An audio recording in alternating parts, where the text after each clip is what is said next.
Tous les jours, on allait travailler, on prenait les périphériques. Je passais dans le tunnel de la Défense et je commençais à avoir la gorge qui gratte, le nez qui coule. C'est dû à la pollution de l'air. C'est d'ailleurs, même en France, la 3e cause de mortalité. Air Pur première.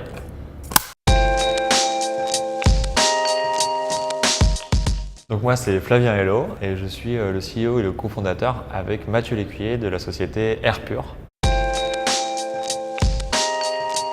Air Pur, c'est en fait une solution pour permettre aux gens de se protéger de la pollution de l'air. Donc en fait, la solution qu'on a apportée, c'est vraiment un masque anti-pollution qui serait à la fois efficace, confortable, joli et si possible qui pourrait véhiculer les valeurs qui étaient très importantes pour nous, donc des valeurs sociétales.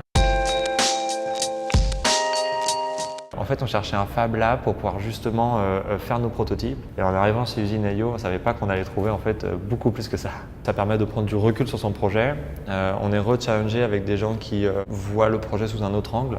On a eu des personnes qui nous ont aidés sur la conception, la vente, la partie business. Enfin, vraiment, ça a été un accompagnement beaucoup plus complet qu'on a pu trouver.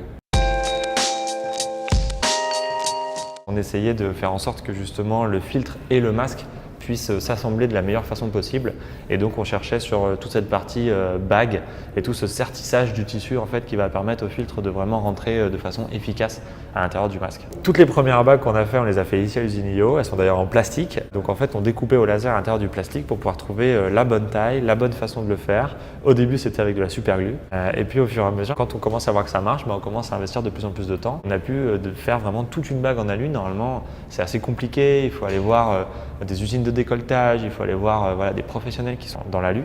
Et nous, on a pu le faire ici. En fait, on avait un tour à commande numérique. On a pu vraiment aller creuser l'alu. Quand on a pu finaliser cette bague en alu et qu'on a pu la mettre dans la main de quelqu'un, voilà à quoi ça va ressembler. Je me rappelle rentrer à la maison avec cette bague dans les mains, j'en avais qu'une. Et je m'étais dit, ça y est, mon produit il va être fini, quoi. Alléluia, alléluia, alléluia. En fait, ce qui se passe, c'est souvent on a un peu honte de son proto ou de son produit. On a même du mal à aller vers les gens. Et je pense qu'une des grosses étapes, c'est justement réussir à surpasser cette peur et à pouvoir le mettre dans la main de quelqu'un qui va enfin pouvoir vous donner le feedback nécessaire. Et je pense que pour ça, il faut se sentir quand même un minimum fier de ce qu'on a fait. Ce qui serait vraiment intéressant, ce serait de justement pouvoir renverser la balance, ramener cette innovation Made in France et aller vendre un produit Made in France en Asie, en Chine. Je pense qu'il y a énormément de gens à protéger. Il faut savoir que c'est 5,5 millions de personnes dans le monde qui meurent de la pollution tous les ans, donc c'est énorme. Aujourd'hui déjà c'est très excitant, on est en train de le fabriquer. Une des promesses de notre produit c'était justement de pouvoir faire un 100% Made in France.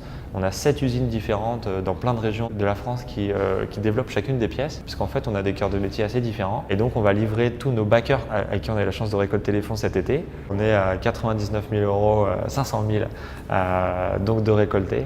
Donc on va bientôt atteindre, je pense, la barre des 100 000 €.